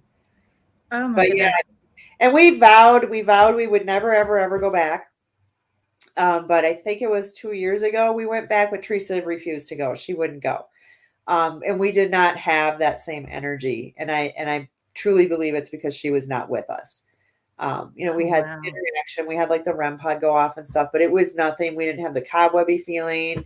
It was a completely different vibe that night. And yeah, I feel it's because Teresa wasn't with us. So. And Leslie said Whispers Estate, she saw John Tenney investigate there. I didn't know that. That's interesting. Mike says scratches are a form of communication, might be uncomfortable, but it's how some reach out. And that was one of the things I was going to hit you with is, do you know how most people, they think I've gotten scratched, it's something nefarious, or could it be something very harmless? No, I personally feel it just like your other person responded, that a lot of times it is like, hey, I'm here. I don't think they mean to scratch you, but they might just be reaching out like, hey, and then just, I don't think it's necessarily a fingernail. I think it's some sort of form of energy that's causing that, almost like a laser in a way, how that does an energy. So that would be how it would, kind of like burn you. To make the mark. But yeah, I think 9 times out of 10, and it's just somebody getting their attention. But actually the true evil demonic stuff, that is so rare. Not to say it's not out there, but it is so rare. Yeah. So I believe most of the forms of communication that you're getting through spirits are just the like, hello, over here. Right, like trying to get your attention. Something. It's not because they're angry. It's like, I'm over here, so it's like. Yep. And it was interesting because, I was watching your video about the tours and how the tour guide at Whisper Estate, you could tell how uncomfortable she was being next to that closet. Mm-hmm. I mean, Oh, they stayed far away. They didn't. They were like over here, and I'm in the closets here. Like she didn't like that closet, and it was interesting. It's kind of weird because I don't know if they're still there now because I believe it's been sold in a new owner, so I don't know if they're still there. But they seemed very attached to that house and very in tune to that house. You could just kind of get the vibe on the tour, things that were even off camera that you guys didn't see. It was just very, very attached to the house, almost to the point, in my opinion, to a possession like state. Wow. That's my personal opinion. Right. I'm not saying it's true or not, but it was interesting because I kind of got that feel before any of this stuff happened. But when that happened to Teresa, the one lady came up because she heard the loud smack, and she came up and she didn't even say, "Are you okay? What happened? Whatever." She said, "The house is angry. You're too noisy." Oh.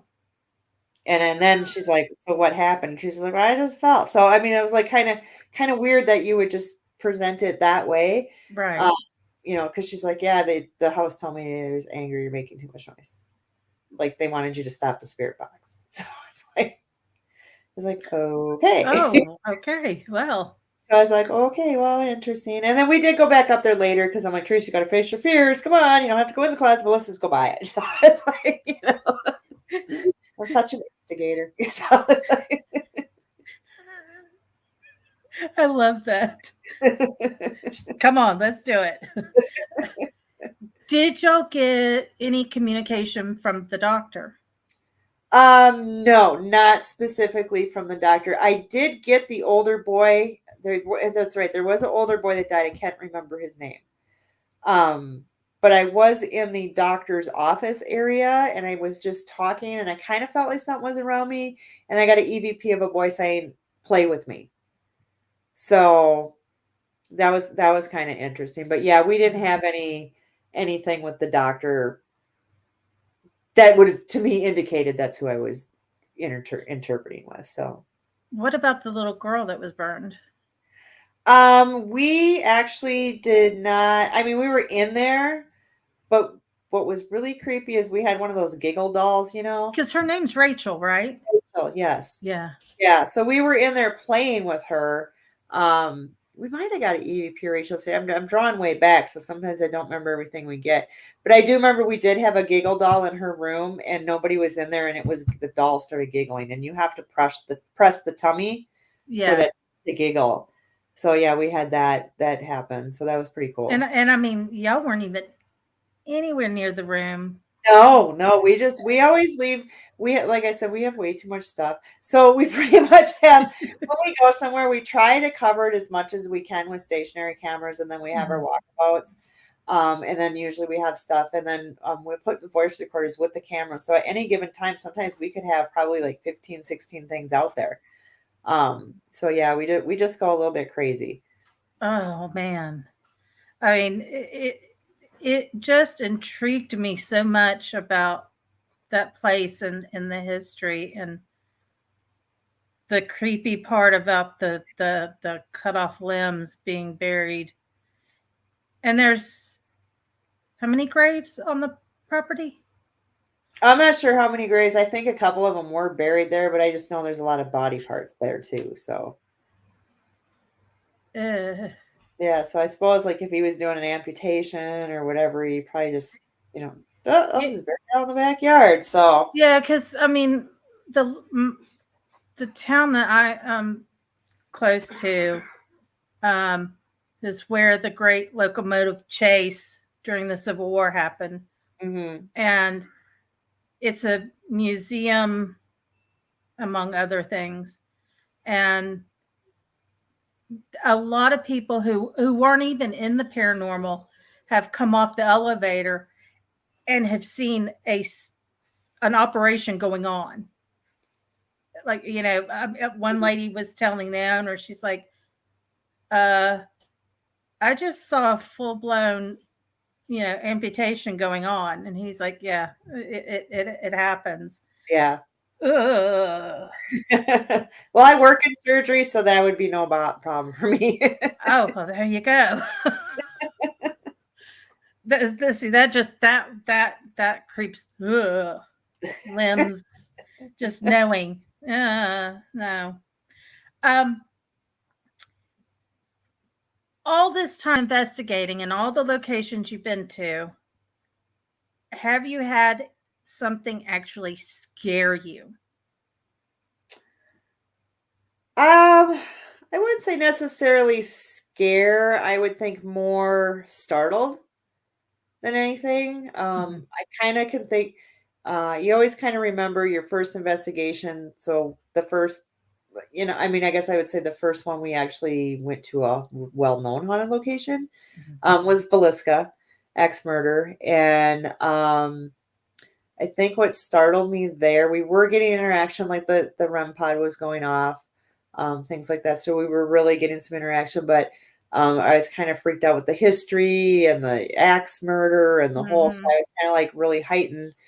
But two of the girls went in the attic where the killer hid. And then I was in the kids' bedroom, and the beds they have there are like the really old springy metal. So they're very bouncy, very bouncy. And we were going up there to kind of, see what kind of things we could get. But the two girls wanted to check out the attic for a second. So I was like, okay, I'll meet you in there. So I'm sitting there, and all of a sudden the whole bed was like, boing, like a little kid just, put their little butt on it, jumped on it like, hello. And I sprung up so fast, and I ran into the attic, and I almost took them out because they're like, what's going on? And I'm like, oh my God, it's so sweet. Oh my God. And then I came back in. I'm like, sorry, kids, you scared me. Ha ha, But yeah, that was a super scary night. And I know when we went to sleep that night with her air mattresses, Krista and I were laying next to each other. I'm like, don't turn away from me. Right. I think I got maybe 10 minutes of sleep. I don't know. So and Robbie asked a really good question. Do you watch horror movies? He, as I said, he is the founder of Erie Expedition Paranormal. And he says, I'm an investigator, but I hate horror movies. Oh, love them. Absolutely love them. That's primarily what I watch. A lot of them are stupid, so I'm really sad. Somebody really makes a really good movie. Someone needs a really good one. But yeah, I do love a lot of the horror films. Like I'll watch them, and they're always good until about like halfway, and they're like, oh, now it's dumb. But it's like, right. But I keep watching them. I keep trying. It's funny for me because I grew up in the 70s, so my dad probably not on the best thing for me to watch. I mean, I grew up watching Amityville. I grew up watching what was the other one? Amityville, and because my dad had an infatuation with Amityville, he actually wanted to go and see the house. And The Exorcist. Oh yeah. Talk about screwing a kid up and not being able to sleep. But I love them. My kid loves. I mean, we'll take a horror movie over anything. I mean, the first Paranormal Activity, that was good. Right. You go further on. Yeah, that's with any movie, though. I swear I haven't seen a good, like the second was better than the first or just as good. I'm in any movie, and I'm not even talking horror, I'm talking any genre. In my opinion, I can't say that that's true, but in my opinion, I haven't found that. But and yet you're still drawn to watch it anyway. Right. My thing, I think the one movie that freaked me out more than anything was The Entity. I don't wonder if I saw that. It was a lady who lived in California. She was divorced. So it was her, she was renting a house. It was her and her kids. And it was an entity, and it's based, I say loosely based on a true story because we all know how that is. But it raped her. Oh, yes, I do remember this. Freaked me out. That was kind of creepy. That was awful. I was like, oh my God. Because, I mean, seeing, The Exorcist and Amityville, and then you have The Entity, and I'm going, they can do that? Yeah. Wait, what? Not good on a young. And Mike says the entity was a true story and made really well. It freaked me out. Robbie says The Exorcist was the first one I've ever watched at like 5 years old, and then Pet Cemetery. Oh yeah, that was a creepy one too. Yeah, the little kid. Anything with little kids in a horror movie. Yes. I don't care, hands down, no matter what. Children of the Corn, all that. Oh no. Like that stuff creeps me out. Or like Damien from The Omen. Just anything for me. You put little kids in a movie, that's creepy. Creepy. My husband freaked out because I never watched The Omen. Never. And he's like, you're into all this stuff and you never seen The Omen. So he had to introduce me to The Omen. The other one was, and I didn't know this, which shocked him as well, was he's like, oh my gosh, what's the horror movie? The Shining. Yeah. He's like, Stephen King did not like how the movie was done, and he did the TV series. Mm-hmm. I was like, what? And he's like, yeah, it's more to his book. That freaked me out. I was like, because I thought The Shining was just, and let's see, Pet Cemetery. Robbie's the Pet Cemetery freaked him out because we had a family friend who looked like the old man. And then Leslie says Alfred Hitchcock, Vincent Price, Dracula. Yep. All the good old classics. Those are good. Not for me. I don't think they're as scary. The good old classics. Like I love. I'm an old soul, so I like all those old black and white movies. Whether it's horror movies or even just classic black and white. Like, and I watch all old reruns, and I think that's part of why too with the paranormal I like, because I love the old history. I love that little step back in time. Like, you can go in an asylum and go, man, this was the place back in the day. Yes. Just to be standing there, just to take that in. If you just sit there and think about it, like all the things that happened, and that's why I love antique shops and, history, and I just love all that. Oh, I listen to old soul. I listen to old music too. I listen to music from the 70s. And that's just we're the same way. I mean, my husband laughs at me because I love the Bee Gees. So I was like, hey, back off. Yeah. I was like, back off. Bee Gees, really? I mean, let's see. It was Leslie. Wait, hang on. Leslie says Carrie, and Mike says the Changeling. Oh, yes. These are things I've forgotten about that I haven't seen forever. I know. Jeremy says you guys should watch House on the Hills. Huh? Is that House on the Hill? Because I'm sure I've seen that one. I think so too. But I mean, my dad is an old soul, and he has these books. They're called Foxfire, and it's just about living in the mountains, the Appalachian Mountains. Hush, because I can already hear Robbie. He makes fun of me because I don't say it the right way. But Foxfire goes through the whole gamut of how to build a log home and how to store food and but it has a section of ghost stories. And of course, my dad, still young, reads me these ghost stories. Oh, that's very cool, though. Very, very cool. At the time, it scared the bejesus out of me, and I could not sleep to save my soul. He lived in a very old house with the basement, but the basement's dirt.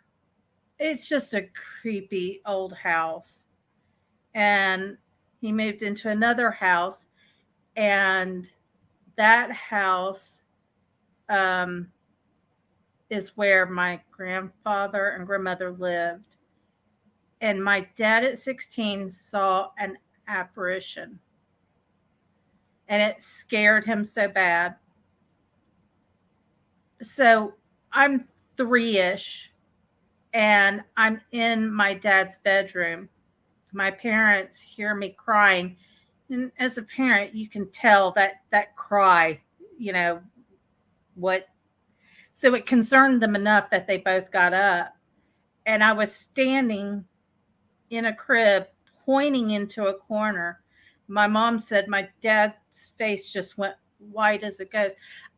I can describe him, what I saw. And as an adult, me and my dad was talking, and I said, the old creepy house I don't like? He's like, yeah. I said, I saw an old Native American. Old Native American. And my dad's like, what? And I was like, remember the night you hurt me? He's like, yeah, I moved you out of the room. And he's like, describe him. I described him. It was the same apparition he saw when he was 16. Oh, wow. And he moves me, he buy, the house, the renters moved out. So he went from that rental home to another rental home. Oh my gosh. Ugh. But you got the validation, so that's kind of good, that you both saw the same thing. It's interesting because both my parents had experiences, so it's very interesting. What was the other one? Like the fog? Oh, yeah. Yeah. My husband was freaking out that I had not seen these movies. I was like, did you see something that was blacker than darkness? I did when I was 3 or 4. No, he looked very solid. I wasn't scared of him, but I knew he wasn't supposed to be in my room. And he looked as solid as any of us. But I have seen a shadow figure when I was 16, and the thing kept growing. And I remember there was a street light outside, and it blocked that light. And once it blocked that light, the covers went over my head like I was a little kid again. And I didn't want to. Didn't want to see it. Didn't want no. Mm-mm. And I was still at that phase where I wasn't quite sure why I was seeing and hearing things. It took me to my 20s to finally kind of grasp things.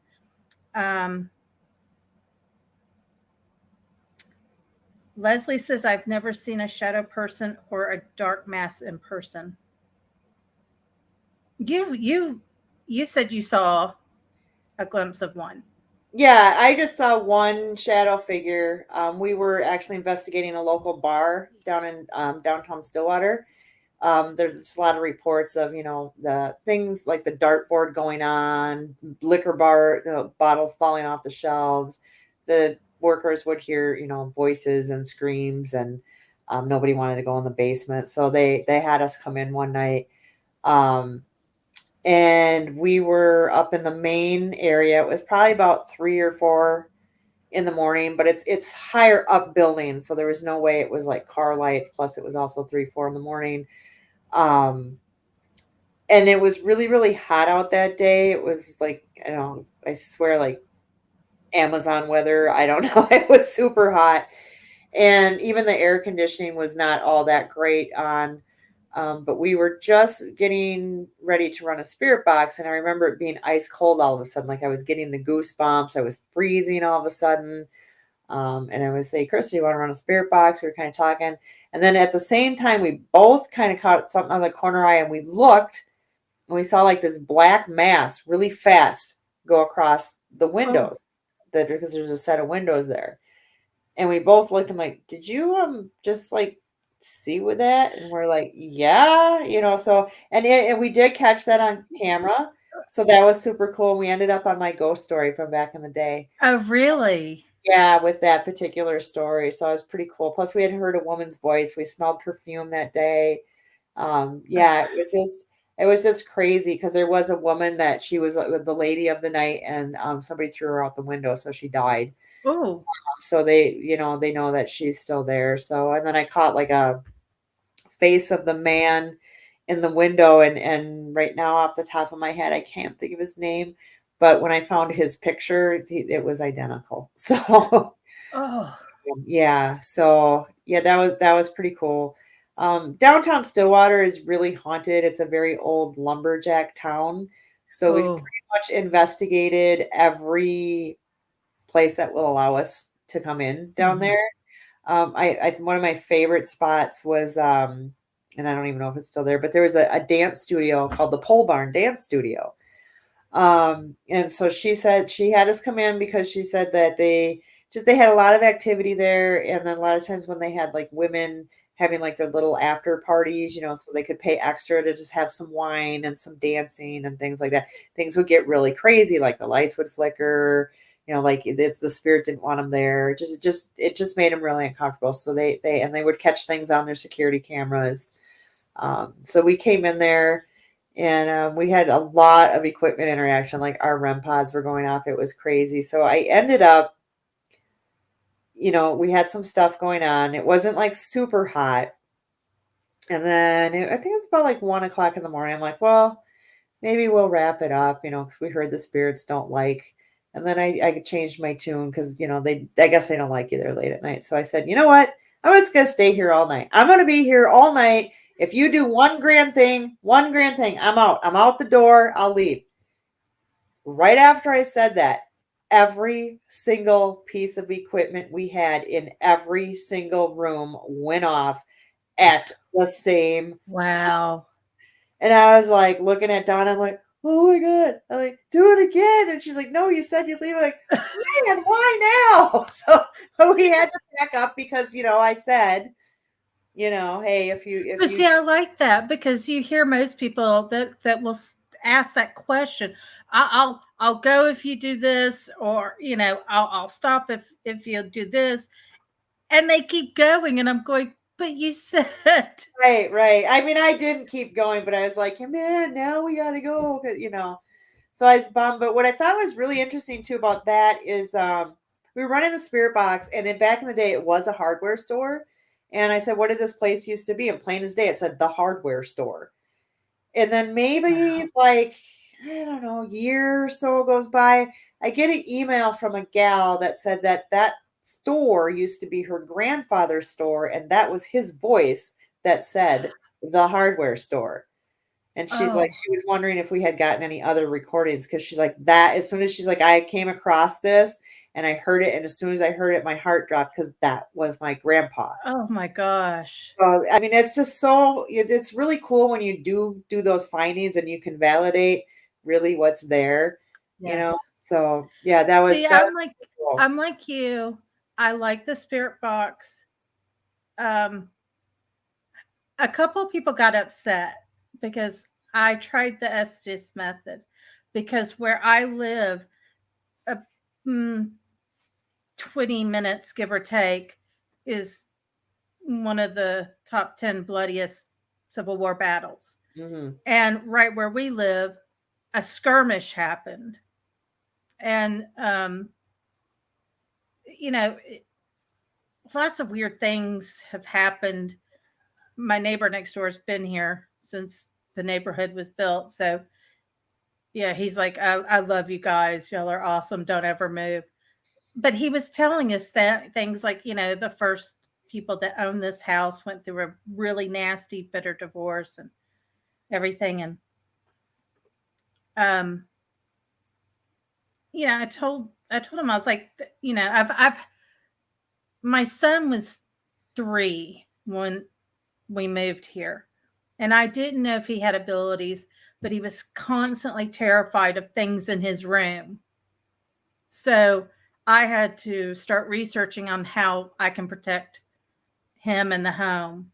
And so I was like, well, why don't I go outside and try and speak with the spirits and see if they'll communicate over the spirit box. Yeah. All I kept getting was how I was dressed, why my hair was the way it was, because it's shaved all over. And they're like, what is that? Right? They refused to talk to me. Flat out refused. But I was doing a spirit box, and one of my friends from the Netherlands, she's also, a paranormal investigator, and she was on the live. I was getting Dutch words on the radio here. And a name came out, and it was her nephew who passed away. But I kept going, Ed. I was like, there's Dutch words coming out across, and he's like, there's no way. And I was like, yes. And she was like, yes, there's Dutch words coming through. And of course, I could understand Dutch before I moved. When I moved here, that it just all went to hell. So that blew my mind right there, was getting Dutch words on a spirit box here in America. Mm-hmm. I mean, there's no Dutch radios, nothing. So right, yeah, that's why I love the spirit box. I mean, yeah, sure, you might get like I don't really accept the yes and the no's necessarily. I try to ask, a little bit more elaborate type question answer right. situation. So yeah, we've gotten some really incredible. We've gotten the F word on it, so that right. that definitely is not showing up on any station. We've gotten, like, even at the Boyd house, I have a picture of Fred and Minnie from their wedding, and I have it hanging in their bedroom. And I was running the spirit box, and I pointed at the picture. I go, hey, is there anybody here? Any of the people in the picture? And it said, do you mean the Eckerts? It was just plain as day. So it's like, wow, just to have that type of stuff, it's just absolutely crazy. And I think when I first bought the house, and I was in one of the kids' room, this really deep, deep, dark voice came, and it just said, don't hurt the people. I like them.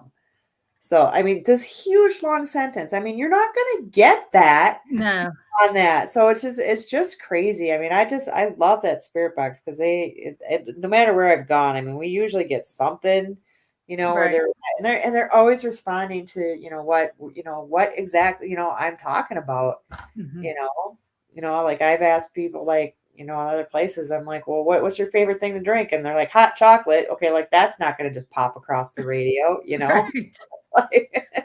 That's crazy. I mean, I could sit and use that thing all day long. Right. It is so fun. Leslie says, my blues bar ghosty man, I don't know his name, nor was he someone I knew, would peek around doorways and the bar and had a big chunk of his skull missing, like someone bites off the ear of a chocolate bunny. Oh, yeah, that must have been a traumatic death. Yikes!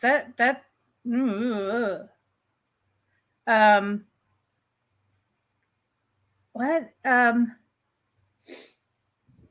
didn't know your spirits mimic your body. So when you lose your leg, your spirit misses one too? That's a good question. That's hard to say, because I've had some people, such as, they say that, oh, they look like how when they were in an accident, or some people say, well, they looked fine. So it's kind of weird how some spirits will be, looking fine and some aren't, I sometimes wonder when people say that, because I've seen kind of both.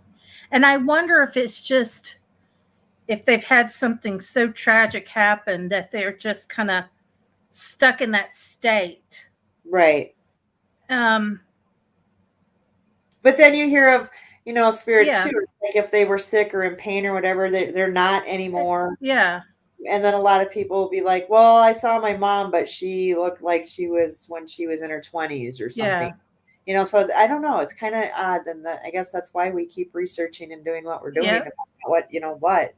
We spend a lot of time too now with our investigating, not always so much of, who are you, what happened, that kind of thing. I want to know about the other side. So I ask a lot of questions about what the heck's going on over there, So I remember one time I was listening to just a review of the Spirit Box, and I constantly get stuff where I hear them talking amongst themselves almost. Yeah. And I have heard one that it was like, it said, my name is Drew. And then it said, pleased to meet you. And I'm like, wait a minute, so it was like, just this weird, and I would get stuff like they're having conversations. Yeah. And so I started asking, I'm like, do you guys converse with each other? They're like, yes. I think the other thing was like, do you meet new people in life? I've gotten responses to that, or in death, I mean. Right. That you meet new people when you die. They do say that your loved ones do come and get you. There are animals. These are just things that I have had many, many times, through different things. And yes, I love that. And they can follow you home if they choose. So, right. Yeah. So these are different, variations, whether I've gotten through, touch equipment, things like that. What I have figured out though, is when you ever talk about God or heaven or, hell, it's done. Yep.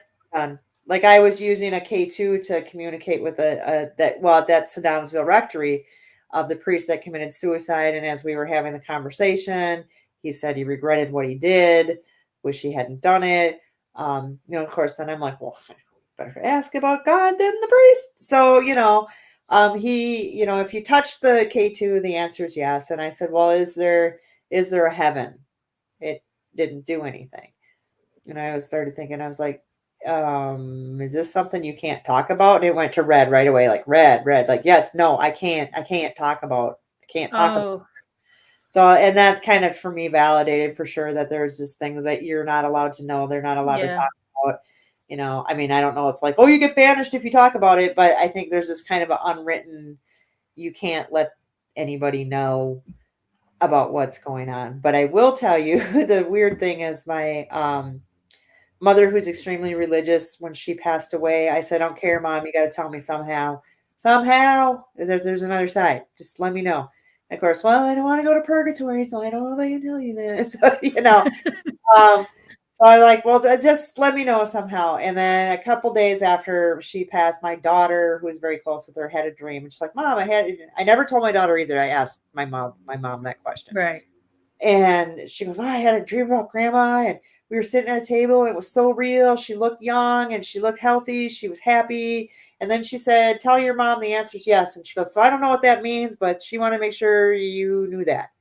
And I was like, oh, that's really weird. So, wow. Yeah. So I don't know. Take it for what it's worth. But so I kind of feel a little bit better about when I pass away. It's not over. It's interesting because I've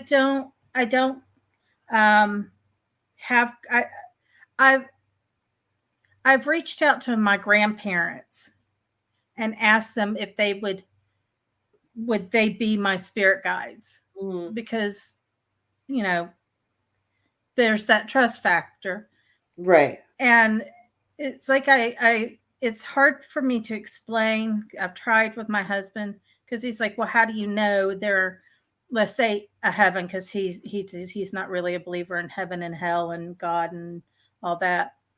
He's like, but how do you know? And I said, but I know because I can feel when they come to me. I feel their presence and it's so strong. And I said, when I'm not in need of them, they're, I said, it's just hard to explain. I said, I know they're not just, yeah, that's what I thought. I'd be sad if you are that you are that mangled your spirit is too. Oh. Yeah.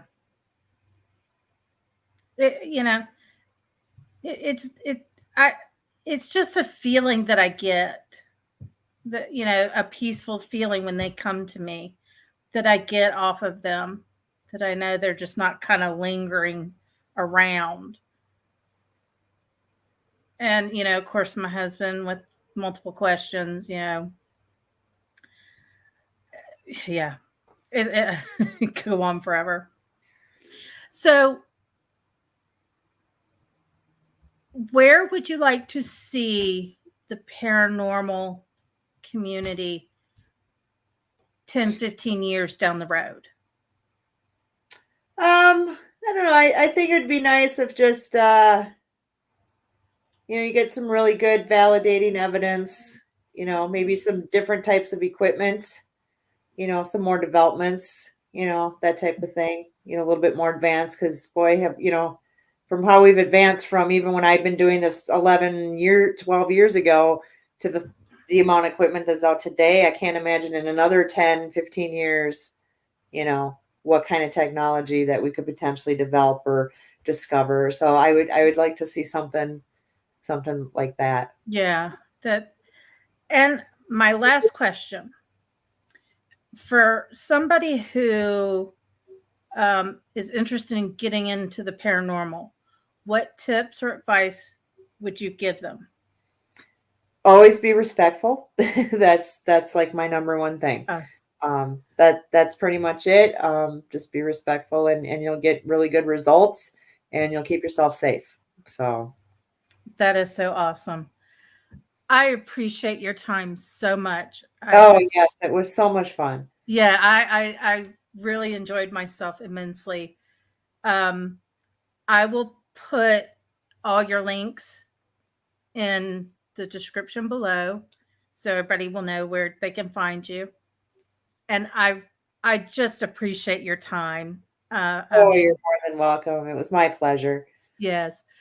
If you will just, I'll have my husband send you off backstage just real quick, and I'll say my goodbyes. It'll be real quick. Okay, sounds good. Thank you. Thank you. Bye-bye. Thank you so much, everybody. I appreciate every one of you, and I appreciate the people that are going to watch this afterwards. Y'all are amazing people. I love and adore each and every one of you.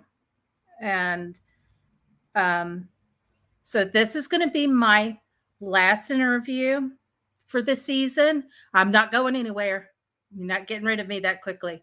So probably around October, I will be back with some old, should I say old? I should say the people I interviewed, some of the people I interviewed in my first season. So I'm going to bring them back because they've got some new stuff and been to new places. So I will be doing some live streams here and there. So I'm not disappearing. And I just want to say thank you again from the bottom of my heart. Y'all mean the world to me. And so I look forward to seeing all of y'all very, very soon. Thank you.